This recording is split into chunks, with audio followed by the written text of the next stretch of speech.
अगर जो मनु और शत्रुपा की संतान नहीं अपने आप को मानते हैं, वो कहां से आए हैं? जमीन से आए हैं या आसमान से आए हैं, पता नहीं। हमारे जो सनातनी हैं सारे मनु और शत्रुपा की ही संतान हैं।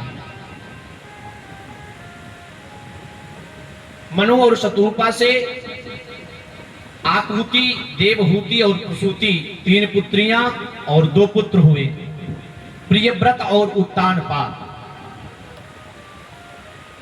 इन्हीं मनु और शत्रुपा से ही मैथिली सृष्टि स्त्री और पुरुष के संयोग से सृष्टि वर्णन की गतिविधि यहीं से प्रारंभ हुई। अब ब्रह्मा जी सृष्टि को बढ़ाने के लिए उद्यत होते हैं। उसी समय हिरण्याक्ष नाम का राक्षस पृथ्वी को लेकर के पाताल लोक में चला जाया करता है। आज ब्रह्मा जी सृष्टि को बढ़ाने के लिए जब उद्यत होते हैं, तुरंत जब देखते हैं पृथ्वी को लेकर के हिरण्याक्ष चला गया, भगवान के पास में जाते हैं, कहते हैं प्रभु मैं सृष्टि को कैसे बढ़ाऊंगा और कहां पर बढ़ाऊं? तुरंत भगवान नारायण वाराह का रूप धारण करते हैं। प्रेम सोले वाराह भगवान की जय हो। और वाराह भगवान वाराह का रूप धारण करके पाताल लोक में जाते हैं। युद्ध होता है, माता पृथ्वी को लेकर के अपने मुख पर ले करके भागते हुए लेकर के ऊपर आते हैं। आने के बाद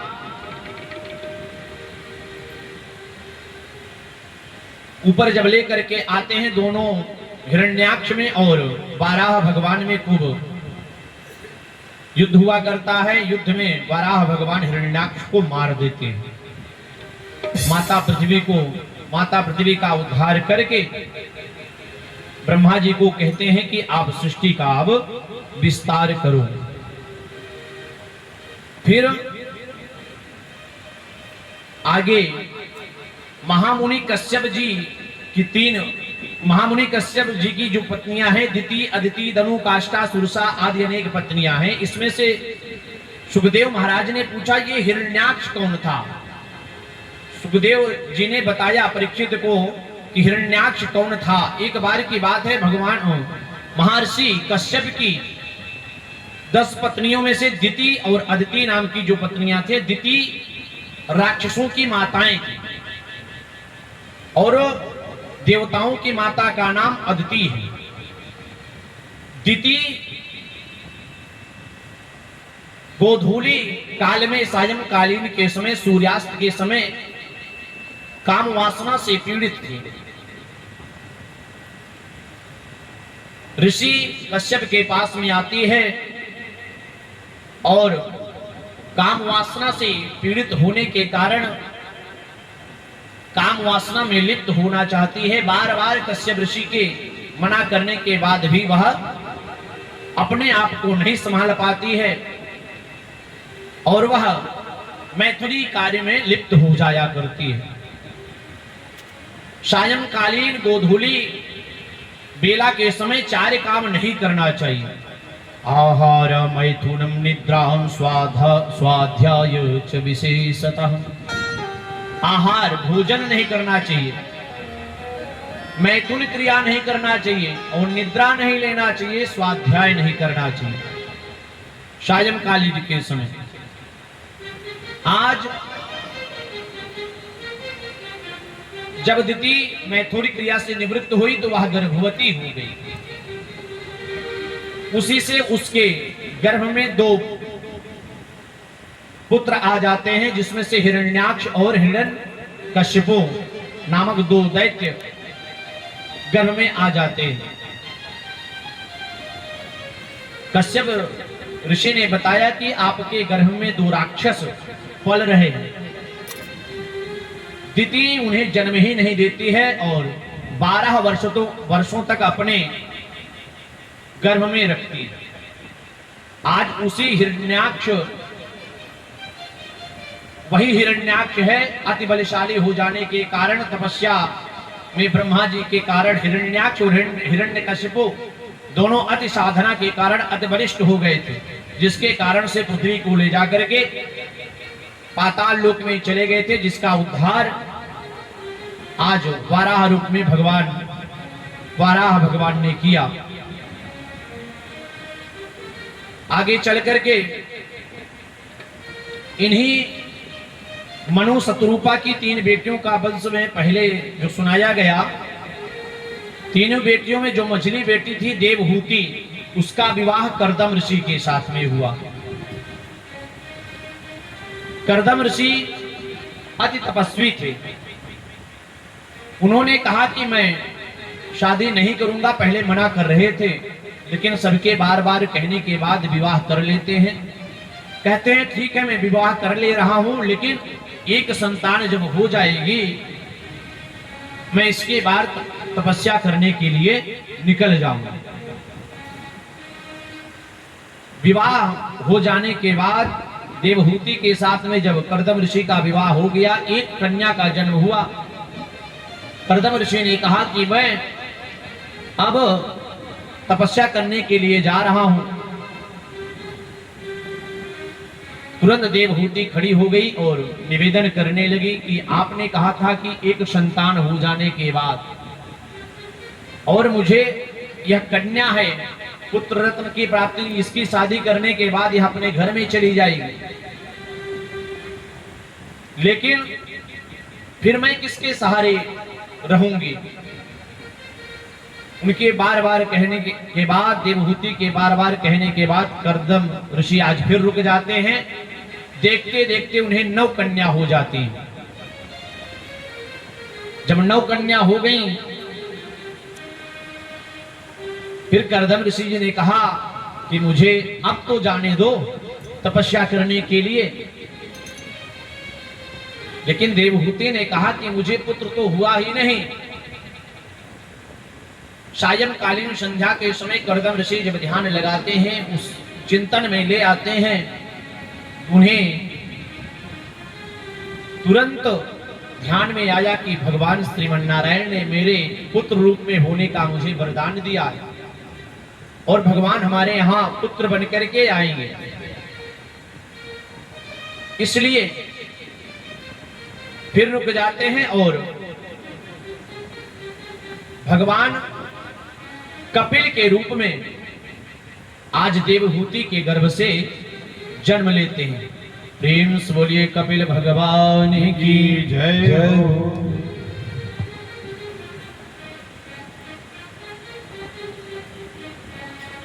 कर्दम जी की जो 9 बेटियां थीं, उन सब का विवाह ब्रह्मा जी के जो 9 पुत्र थे, नारद जी को छोड़ करके कला देवी का विवाह मरीचि से, अनुसुईया का विवाह अत्रि से, अरुंधति का विवाह वशिष्ठ से और ख्याति का विवाह भृगु जी से, शांति का विवाह थर्म से, प्रिया का विवाह क्रतु से तथा हवीर का विवाह पुलस्त ऋषि के साथ में करने के बाद महाराज ऋषि जी अपने तपस्या हेतु निकल जाते हैं। आज कपिल भगवान के जन्म के बाद में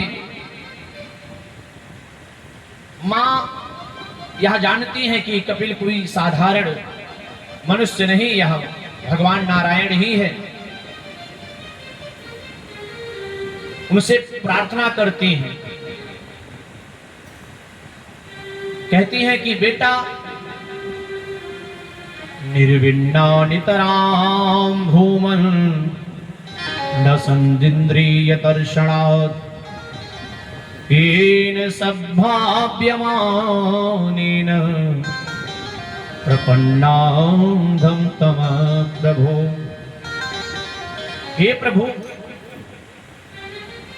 सामान्य स्त्रियों की अपेक्षा मैंने अपने जीवन में कोई ऐसा सुख नहीं है जो मैंने ना भोगा, कोई ऐसा भोग नहीं है जिसको मैंने नहीं प्राप्त किया हो, लेकिन मेरा मन आज भी अतृप्त है।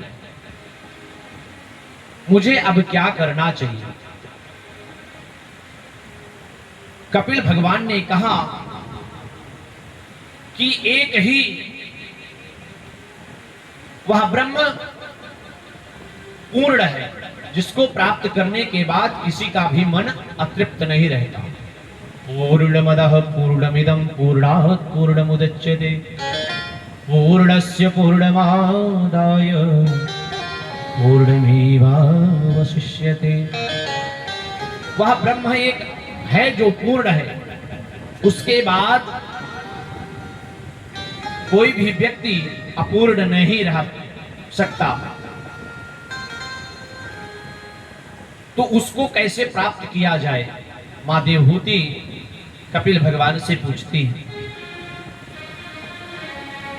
उन्होंने बताया कि संत की सेवा करोगे, संत के पास में जाओगे, बिनु सत्संग विवेक न हो। बिना सत्संग के कुछ नहीं होने वाला। मां देवहूति ने कहा, मैं सत्संग करने किसके पास जाऊं? क्या जो धोती कुर्ता पहन ले या पीला वस्त्र धारण कर ले, लाल वस्त्र पहन ले, भगवा वस्त्र धारण कर ले, क्या मैं उसके पास में जाऊं? कौन साधु है?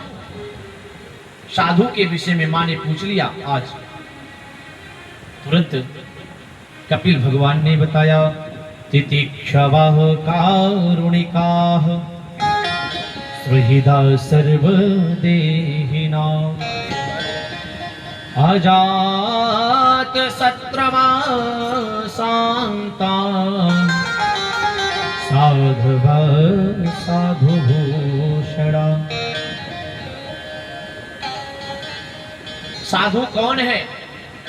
कपड़ा पहन लेने से कोई साधु नहीं हो जाता। वस्त्र रंग किसी भी कलर का पहन लीजिए, बढ़िया चंदन लगा लीजिए,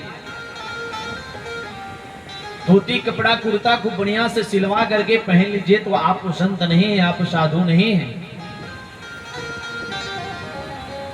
उसके लक्षण हैं। पहला लक्षण क्या है? तितिक्षवः। तितिक्षव होना चाहिए संतों को, सहनशील होना चाहिए। संत हृदय नवनीत समाना। संत का हृदय कैसे होता है? नवनीत माने क्या होता है? मक्खन। माखन मैया जब मथनी में मारती है, घी वाला मक्खन नहीं। हमने तो मक्खन खाया है, पता नहीं आजकल के बच्चे खाए हैं कि नहीं। हम तो आज भी खाते हैं माखन। मक्खन जो बच्चे नहीं जानते, मैं उनको बता दूं, क्योंकि मैंने अपने जीवन में पाया है और मैं जानता हूं मक्खन क्या है। मां जब पहले दही जमाती है, दही के बाद में सुबह एक मथनी होती है। अब तो किसी के घर में नहीं देखने को मिलता है, अब तो इलेक्ट्रिक वाली मशीन आ गई है। तो उसको पहले लकड़ी का हुआ करता, तो लेकर के मैया उसको बैठ करके बड़े अपने हाथों से मथती थी। फिर उसमें से जो क्रीम निकलता था ना, एक हाथ से उसको एक बार ऐसे मत करके ऊपर से निकाल लेती थी, वही होता था मक्खन। बहुत नरम होता है, उसको चेहरे में लगाइए जब ना, इतना कोमल हो जाया करता है चेहरा, पूछिए नहीं। एक आजकल की जो ये सब क्रीम व्रीम कुछ नहीं, मक्खन। वैसा हृदय संत का होना चाहिए। तितिक्षवः कारुणिकाः। दूसरा लक्षण करुण होना चाहिए, करुणा होनी चाहिए संत के अंदर। तितिक्षवाः कारुणाः कारुणिकाः सुहृदयः। सुंदर हृदय वाला होना चाहिए। ऐसा संत नहीं एक बार की बात है, एक गांव में एक संत जी गए। आज के करीब 100 साल पहले की बात है। पहले खेल में ये लाठी ज्यादा चलाया करते थे, बाबा जी लोग जानते हैं। गांव में जब त्योहार आया करता था तो अक्सर लोग लाठी चलाते थे, लाठी चलाने की क्रिया को खेल समझते थे। 2 भाई थे, उनके यहाँ संत जी गए, कहे बेटा आजकल कुछ खेल तुम्हारा समझ में नहीं आ रहा है, तुम लोग क्या कर रहे हो? दोनों भाइयों ने लाठी उठाई और खेल दिखाने के चक्कर में आपस में खूब लड़ना शुरू कर दी। उनकी मैया बैठी, मैया दौड़ करके आती है, तुम लोग क्या कर रहे हो? क्यों लड़ाई कर रहे हो? दोनों भाई खड़े होकर कहते हैं, संत आए हैं, महात्मा जी आए हैं, इन्होंने कहा कोई खेल नहीं दिखा रहे, मैं खेल दिखाने के चक्कर में, तो ऐसे भी संत हुआ करते हैं, हृदय सुंदर हृदय वाला हो कि एक समान सबको देखने वाला हो। ये नहीं कि जिसके पास अगर ज्यादा पैसा वाला आ गया तो उसको आगे वाली सीट पर बैठाओ, और जिसके पास कुछ भी नहीं है, जिस भक्त के पास कुछ भी नहीं, उसको पीछे वाली लाइन में डालो। नहीं, संत के ये लक्षण नहीं है। संत के लक्षण है सब एक समान हो। वास्तव में प्रेमानंद जी महाराज संत हैं, उनके यहां जाइए, वो स्वतः ही अपने आप को झुका देते हैं। सब कोई भी आता है, सारे लोग, चाहे जितने बड़े आदमी आ जाओ, चाहे जितने छोटे, सबको एक समान, भैया एक ही आसन है।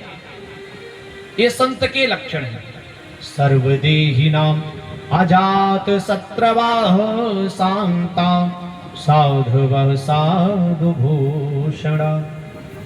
अजात शत्रु, जिनके कोई शत्रु ना हो, वो शांत स्वभाव के हो, ये सारे लक्षण अगर जिस संत के अंदर विद्यमान हो, वैसे संतों के पास में जाइए और उनसे सत्संग करिए। जब तक सत्संग नहीं करोगे तब तक कुछ प्राप्त होने वाला नहीं है। संतन के संग लाग रे तेरी अच्छी बनेगी, संतन के संग लाग रे तेरी अच्छी बनेगी, संतन के संग लाग रे तेरी अच्छी बनेगी, संतन के संग लाग रे तेरी अच्छी बनेगी, अच्छी बनेगी तेरी बिगड़ी बनेगी, अच्छी बनेगी तेरी बिगड़ी बनेगी, अच्छी बनेगी तेरी बिगड़ी बनेगी, अच्छी बनेगी तेरी बिगड़ी बनेगी। भाग तेरो बड़ भाग रे तेरी अच्छी बनेगी, जाग तेरो बड़ भाग रे तेरी अच्छी बनेगी।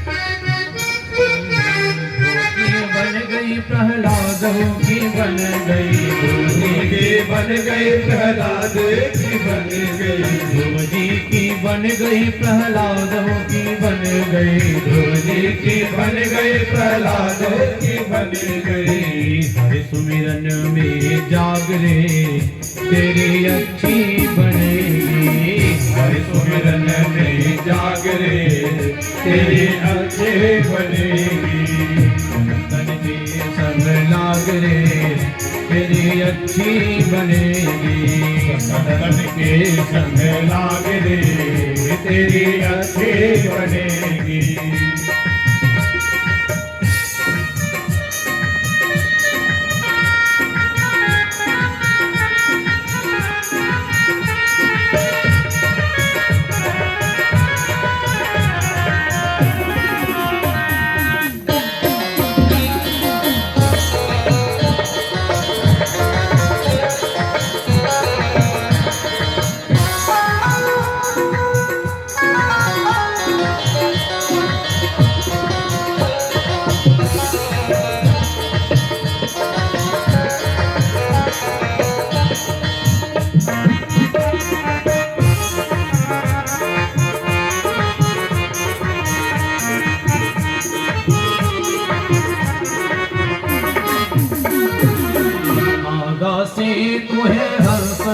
करेंगे, कागा से तोहे हंस करेंगे, कागा से तोहे हंस करेंगे, कागा से तोहे हंस करेंगे।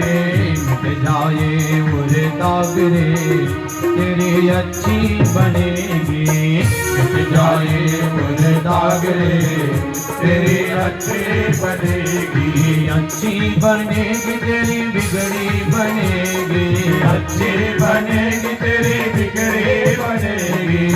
संतर के संग लाग रे अच्छे बनेगी, संतर के संग लाग रे तेरी अच्छे बनेगी। कृष्ण गोविंद हरे मुरारी हे नाथ नारायण वासुदेवा, श्री कृष्ण गोविंद हरे मुरारी हे नाथ नारायण वासुदेवा, हे नाथ नारायण वासुदेवा, हे नाथ नारायण वासुदेवा, हे नाथ नारायण वासुदेवा, हे नाथ नारायण वासुदेवा, हे नाथ नारायण वासुदेवा, हे नाथ नारायण वासुदेवा। श्री कृष्ण गोविंद हरे मुरारी हे नाथ नारायण वासुदेवा, श्री कृष्ण गोविंद हरे मुरारी हे नाथ नारायण वासुदेवा, श्री कृष्ण गोविंद हरे मुरारी हे नाथ नारायण वासुदेवा, श्री कृष्ण गोविंद हरे मुरारी हे नाथ नारायण। प्रेम से बोले संत भगवान के जय हो, राधा रमण सरकार की जय हो। आज बड़ा ही यह 8 अध्यायों में बड़ा ही दिव्य उपदेश कपिल भगवान अपनी मैया देवहूति को देते हैं। इसको कपिला अष्टमी के नाम से जाना जाता है।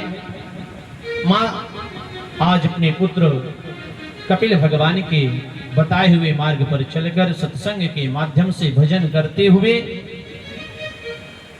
भगवत प्राप्ति हेतु लेकर जाया करते हैं। और भगवान कपिल भी गंगा सागर में आज भी मकर संक्रांति के दिन भगवान कपिल इस कलयुग में भी हैं। मकर संक्रांति के अवसर पर गंगा सागर में दर्शन भगवान कपिल का हुआ करता है। प्रेम से बोलिए कपिल भगवान की जय हो। इसके बाद चतुर्थ स्कंद में प्रवेश करते हैं। मनोस्तु सतरूपायां त्रिस्तः कन्याश्च जगिरे आकूतिर्देवहूतिश्च प्रसूतिर्विस्तृताः।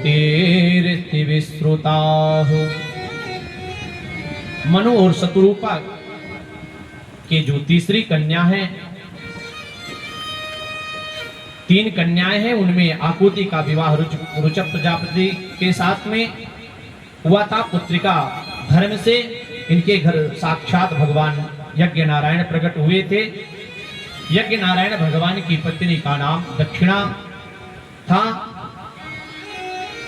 उनसे अनुसुईया, दूसरी का विवाह अनुसुईया का विवाह अत्रि मुनि से हुआ।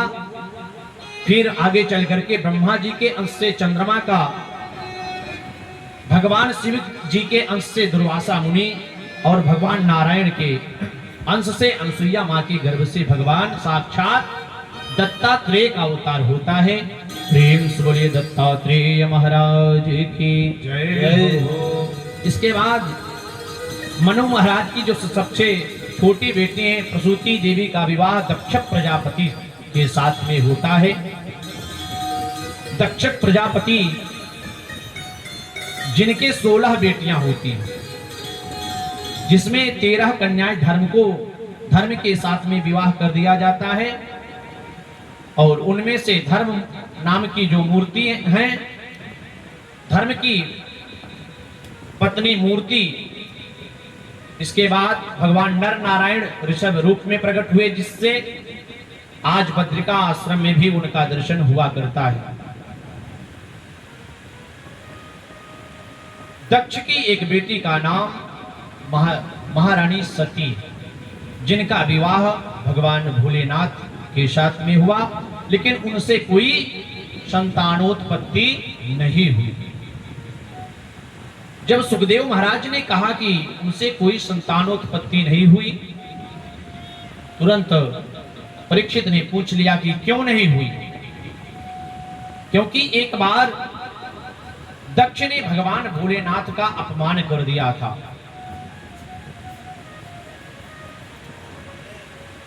दक्ष प्रजापति का जब राज्याभिषेक हुआ, वह गर्भ में आ गया।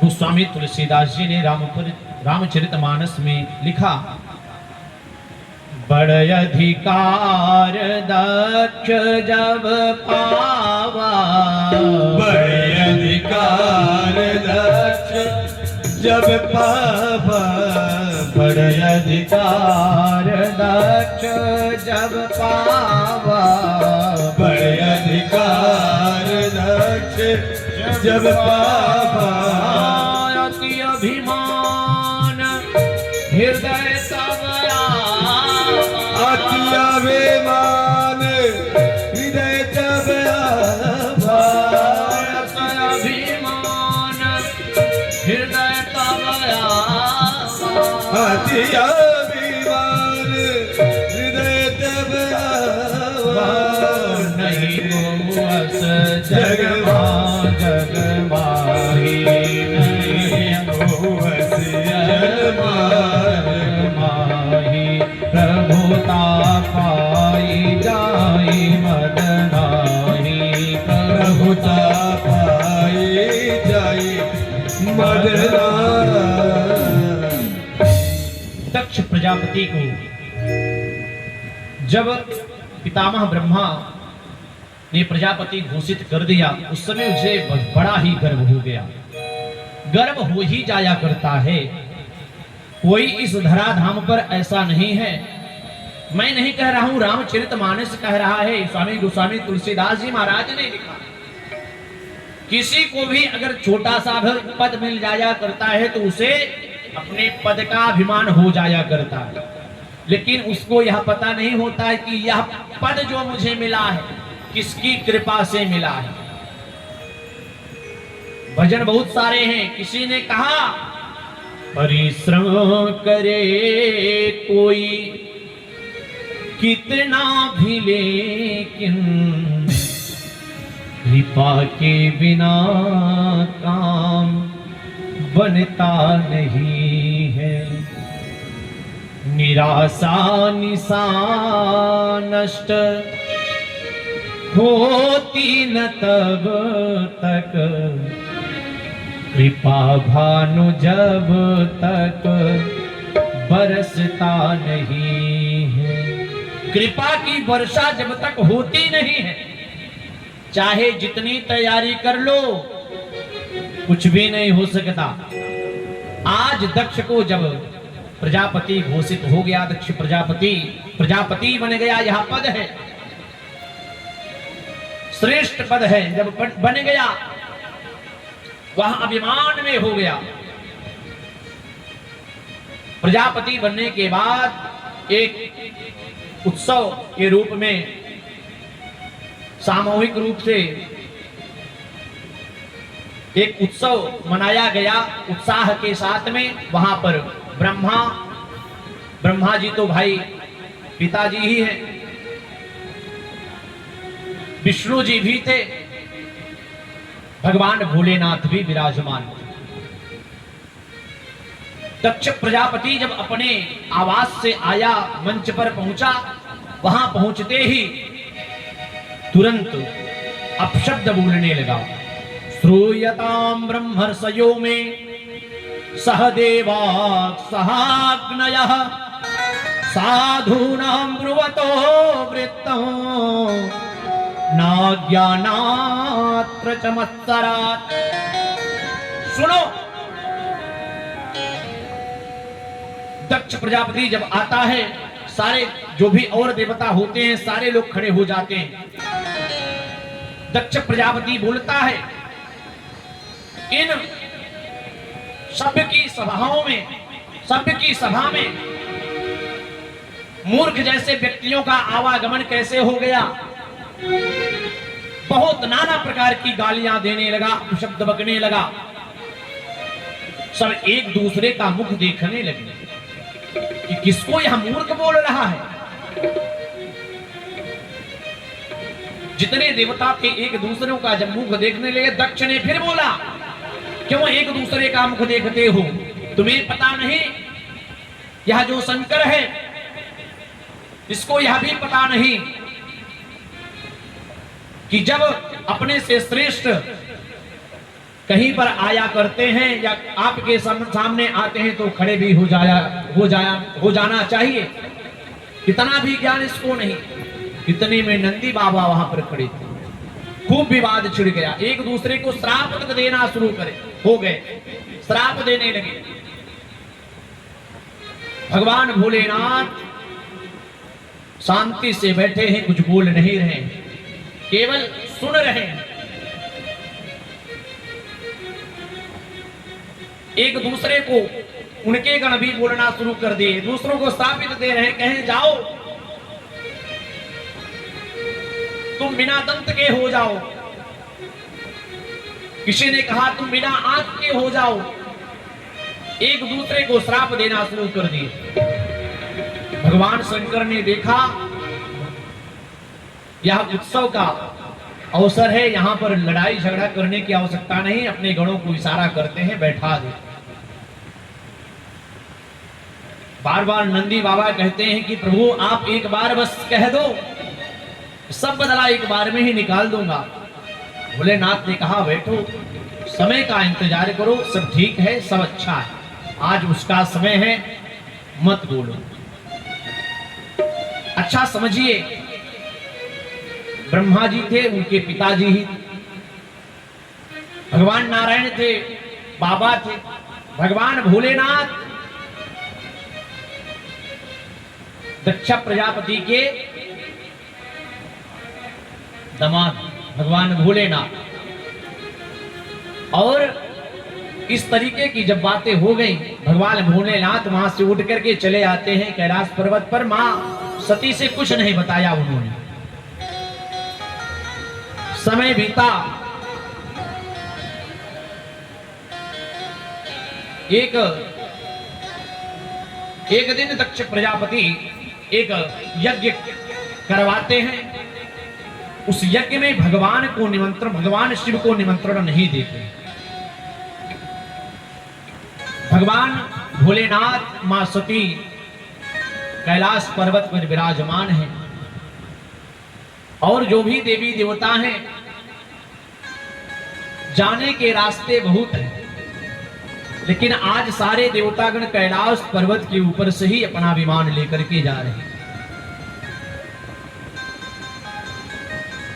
एक देवी ने तो इशारा किया, क्यों यहां क्या कर रही हो? तुमको तो चलना चाहिए अपने पिताजी के घर पर।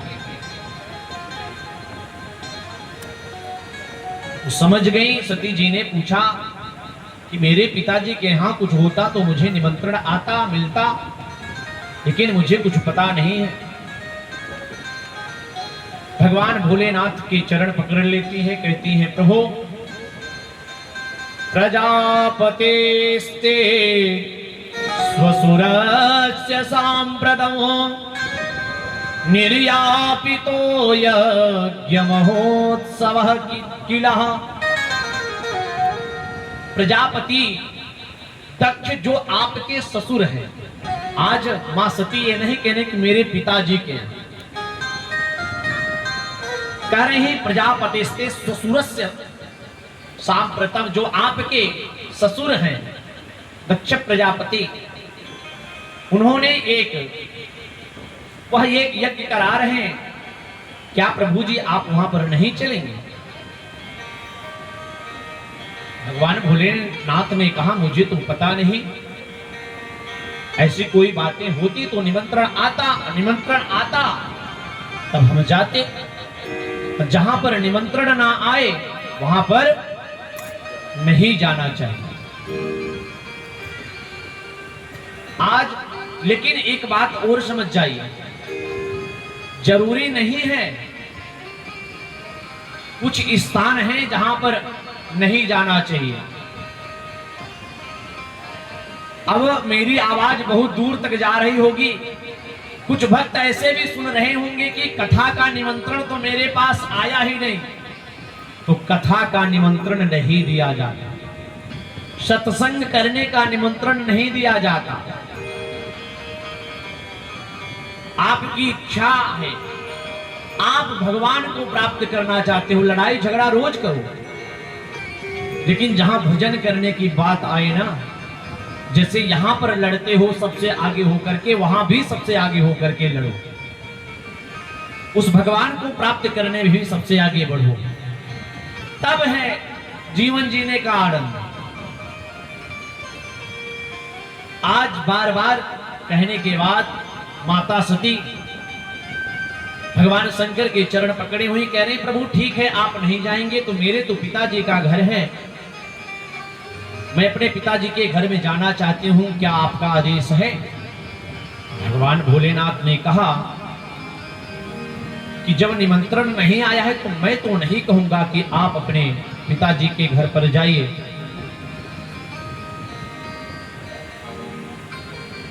बार बार कह रही हैं, आज भगवान के चरण को दबाना भी शुरू कर दिया मैया ने। अच्छा, माताओं का बड़ा गजब का है, जब अपना कुछ विशेष कार्य होता है ना, उनके हाथों में एक कला होती है, समझिए गोल्डन जी। माँ जब पैर पकड़ती हैं माताएं, तो 2-3 प्रकार से पैर पकड़ती हैं। करवा चौथ वाले दिन अलग से पकड़ती हैं, उसके बाद वाला अलग से पकड़ती हैं, और तीसरा वाला तब पकड़ती हैं जैसे आज मां सती ने पकड़ा है। ठीक है, भगवान समझ गए कुछ विशेष बातें हैं। बार बार कहने के बाद भगवान भोलेनाथ समाधिस्थ हो जाते हैं। समाधि में नहीं जाते, अर्ध समाधिस्थ में रहते। भगवान भोलेनाथ के मना करने के बाद भी मां सती उठती हैं और जाने का प्रयत्न करती हैं, अपना सामान वामान सब इकट्ठा करके निकलती हैं। कुछ दूर जाती हैं, नंदी बाबा को भगवान भोलेनाथ बुलाते हैं, ठीक है जाओ उनको उनके पिताजी के घर पर छोड़ करके आओ। सारे गढ़ माता सती के साथ में दक्ष प्रजापति के यहां पहुंच जाते हैं। वहां पर पहुंचने के बाद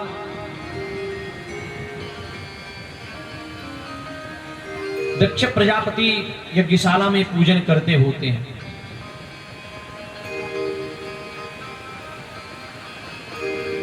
भृगु महाराज यज्ञाचार्य हैं, पीछे की तरफ इशारा करते हैं, देख रहे हैं कौन आया है।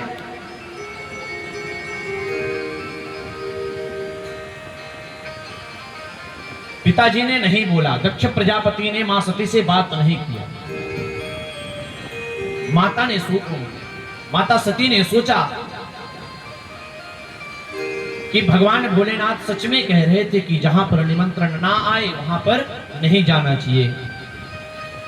आवत ही हर से नहीं, नैनन नहीं स्नेह, तुलसी तहां न जाइए, चाहे कंचन बरसे में। पहुंचने के बाद अगर हर्षोल्लास के साथ में वह व्यक्ति उठ करके गले से नहीं मिलता है तो आप वहां पर मत जाइए, समझ जाइए कि कुछ खतरा होने वाला है। माता सती ने फिर भी अपने मन में विचार लिया कि चलो कोई बात नहीं, हो सकता है पिताजी यज्ञ में बिजी हैं, मैया के पास में चलता हूं।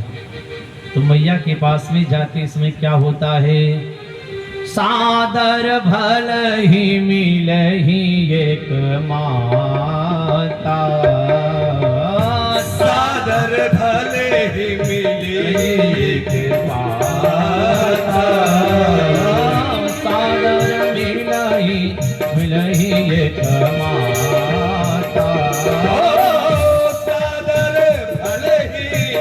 सादर भले ही मिली एक माता, भगनी मिली बहुत मुस्काता, भगनी मिली बहुत मुस्काता। माता के पास में सती मैया जाते हैं। आज उनकी मैया उनको पकड़ करके ले आती हैं और बैठा लेती हैं। लेकिन उनकी जो और भी बहनें हैं उनको देख करके मुस्कुराना शुरू कर देती हैं। देखो देखो, निमंत्रण नहीं मिला है फिर भी चली आ रही है।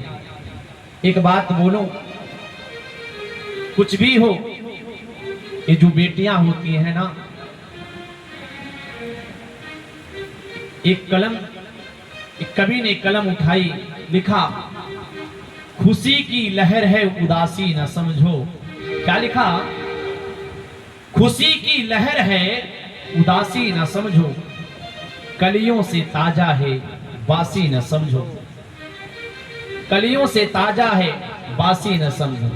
ये माँ है, बहन है, ये माँ है, बहन है, प्रेमिका पत्नियां हैं, इन्हें अपने चरणों की दासी न समझो।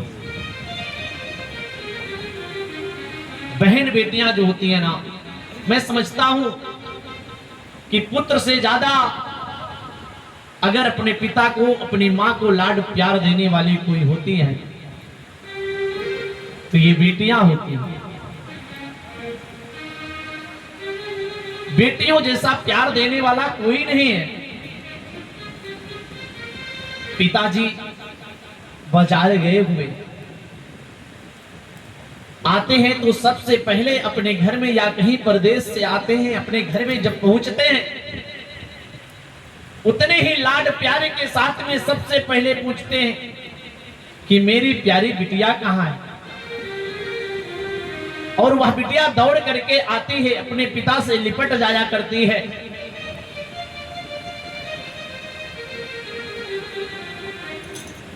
पिताजी से लिपटने के बाद बैठाती है। वही पुत्र पिताजी को देखता है तो बगल हो जाया करता है।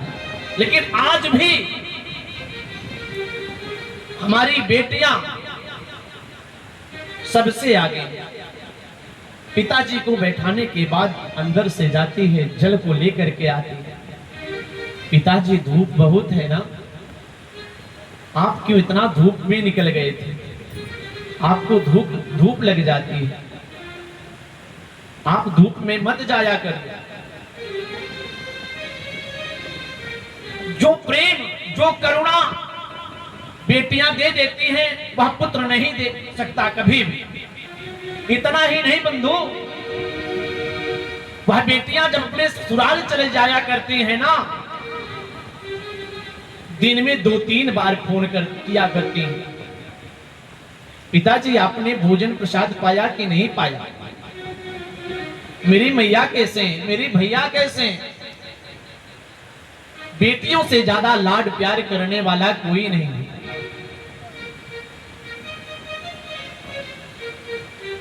बड़ा ही उत्साह होता है बेटियों के रहने से घर में। धन्य है वह परिवार जिस घर में बेटियां हैं। बेटियों के लिए है जग में विपदा संग युद्ध करो, प्रतिमान नवीन गढ़ो बिटिया, जग राह न दे निज मार्ग बना, पथ में धर धीर बढ़ो बिटिया, पथ के सब सूल हटा करके नित उच्च पहाड़ चढ़ो बिटिया, खुद को यदि साबित है करना, तब यही की राह पढ़ो बिटिया। बिटियों से निवेदन है, आप उस घर की शान हो, आप उस घर की इज्जत हो। जो पुत्र नहीं कर सकता वह बेटियां किया करती हैं। आज माता सती को देख करके मैया ने तुरंत अपने आंख में भर करके विलाप करने लगते हैं, रोने लगते हैं। मैया के विलाप करने के बाद सती को ले जाकर के बैठाती हैं उनकी जो बहनें होती है ना,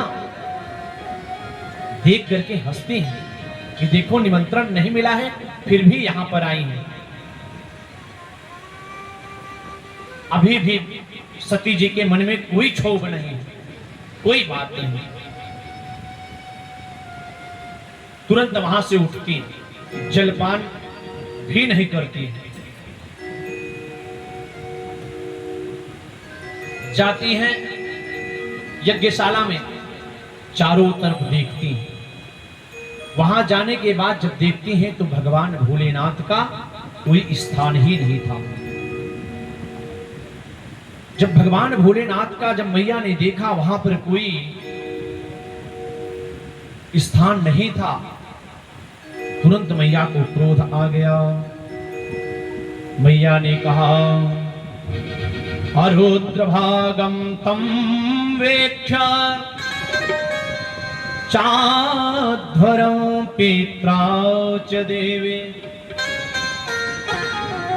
जहां पर रुद्र का भाग नहीं, मेरे भोलेनाथ का स्थान नहीं, ऐसे स्थानों पर जाना भी उचित नहीं।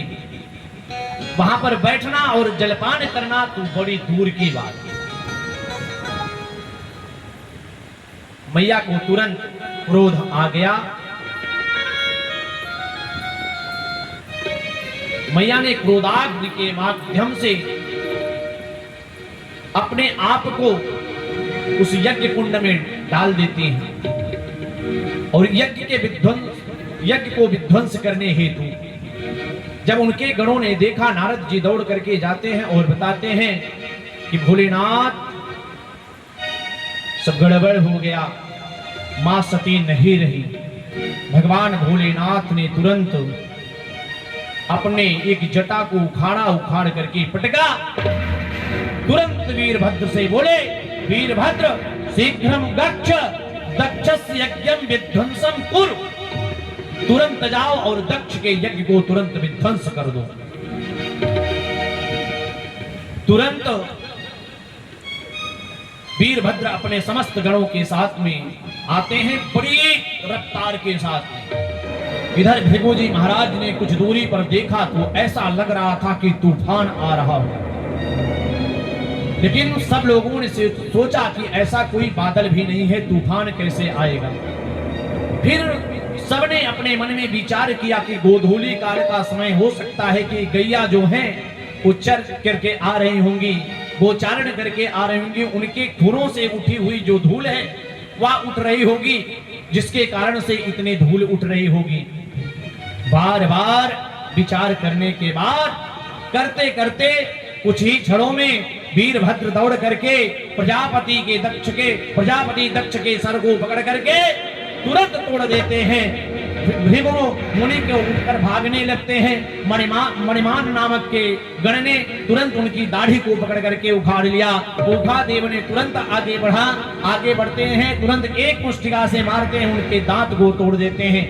उस यज्ञ में जितने भी आचार्य गण थे, गुरुदेव थे, जितने पंडित जी लोग थे, सबको तोड़ मोड़ करके बराबर कर दिया। अब स्थिति गड़बड़ हो गई। भगवान भोलेनाथ आते हैं, मां सती के पार्थिव शरीर को उठाते हैं और तुरंत उठाने के बाद अपने आप को काबू नहीं कर पाते हैं। भगवान विष्णु जी ने देखा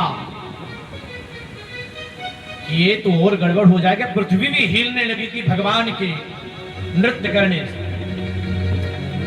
भगवान विष्णु ने अपने चक्र को उठाया और मां सती के शरीर को 52 भागों में काट दिया। जब भगवान भोलेनाथ के शरीर पर मां सती का शरीर नहीं रहा तो भगवान भोलेनाथ शांत हो गए। वही जो 52 भागों में कटा हुआ जो अंग था, आज वही 52 शक्तिपीठ मानी जाती है। प्रयागराज में मां आलोपिन माता भी उसमें से दर्शन करने जाया करिए। आज इस तरीके से दक्ष के यज्ञ को विध्वंस करने के बाद भगवान भोलेनाथ के पास में सारे देवतागण जाते हैं। सब लोगों हाथ जोड़ करके भगवान भोलेनाथ से प्रार्थना करते हैं, प्रभु भगवान के द्वारा जो हुई है सुजोराम रचि राखा, को कर तर्क बढ़ावे शाखा। जो लिखा होता है वो होता ही है। यही मां सती आगे चल करके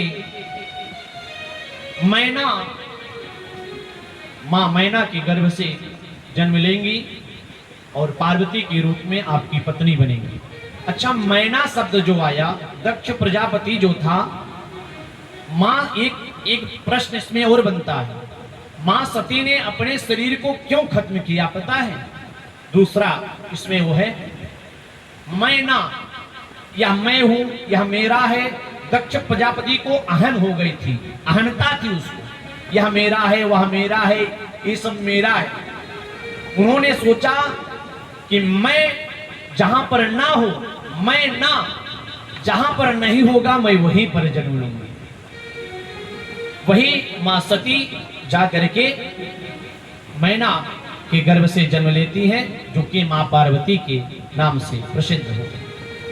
भगवान भोलेनाथ के समक्ष सारे लोग खड़े होकर के सारे देवता प्रार्थना करते हैं, प्रभु आप ही सब कुछ हो, आप ही सब कुछ सबको देने वाले हो। बड़े ही सुंदर श्लोकों में भगवान से प्रार्थना करते हैं, त्वं क्रतुस्तम हविस्तम उतास स्वयं, त्वं हि मंत्र समीदर्भ पात्राणि च, त्वं सदस्य द्विजो दंपति देवता, अग्निहोत्रमो स्वधा सोम आज्यम पशु। आप ही हवि हो, आप ही यज्ञ हो, आप ही कर्तु हो, आप ही सब कुछ हो। बड़े ही दिव्य श्लोकों में भगवान भोलेनाथ का सारे लोग मिलकर के प्रार्थना करते हैं। भगवान भोलेनाथ प्रसन्न हो जाया करते हैं। अब भगवान भोलेनाथ जब प्रसन्न होते हैं ना, भगवान भोलेनाथ कैसे पता है? क्षणे रुष्टा क्षणे तुष्टा, रुष्टा तुष्टा क्षणे क्षणे। भगवान कैसे हैं? क्षणे रुष्टा क्षणे तुष्टा। तुरंत भगवान भोलेनाथ ने कहा ठीक है, चलो मैं मान जाता हूं। यज्ञ में जो बचा हुआ भाग है वह भगवान भोलेनाथ को देने के लिए सब लोग मान जाते हैं। भगवान भोलेनाथ ने कहा ठीक है, जाओ ले आओ, किसी का सर काट करके ले आओ। तो सबसे पहले जो मिलता है बकरा, बकरे का सर काट करके ले आते हैं तो उसको लगा देते हैं। दक्ष प्रजापति के सर को लगा देते हैं। तो दक्ष प्रजापति जब बोलता है ना, तो मैं करके बोलता है, उससे भगवान भोलेनाथ बड़े प्रसन्न होते हैं। एक कवि ने लिखा भगवान भोलेनाथ कैसे हैं? जल के चढ़ाए से यमलोक को उतार देत, डूब के चढ़ाए से दुख हर लेत है। चावल के चढ़ाए से 14 भुवन देत है। और